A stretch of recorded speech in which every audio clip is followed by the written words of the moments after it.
Welcome to our channel. Today we how to connect your heart rate monitor with Polar, full guide step by step clearly. First, ensure your Polar heart rate monitor is fully charged or has fresh batteries. Download the Polar Flow app from your device's app store. Once the app is installed, open it on your smartphone. Create a Polar account if you don't already have one. If you have an existing account, simply log in using your credentials. Enable Bluetooth on your smartphone for pairing. Prepare your heart rate monitor by wearing it according to the manufacturer's instructions. If you're using a chest strap, make sure it fits snugly and is moistened for better contact. In the Polar Flow app, navigate to the Settings menu. Select the option to add a new device.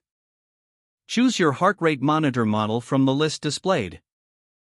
Follow the on-screen instructions to initiate pairing. The app will begin searching for nearby devices. Once your monitor appears, select it to establish the connection. Confirm the pairing request that may pop up on your device. Wait a moment for the app to finalize the connection.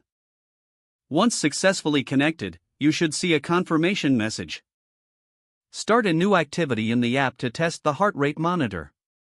Monitor your heart rate data within the app in real time. If you encounter any issues, ensure your monitor is within range and the battery is working. Consult the user manual for troubleshooting common pairing issues.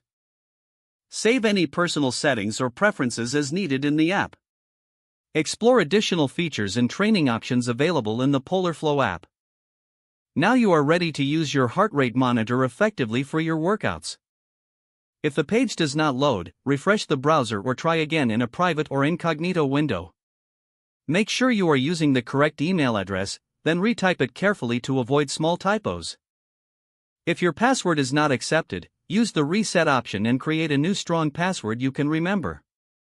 Check your spam folder for verification or security emails, then complete any requested confirmation steps. Don't forget to like this video and subscribe to our channel for more step-by-step tech guides.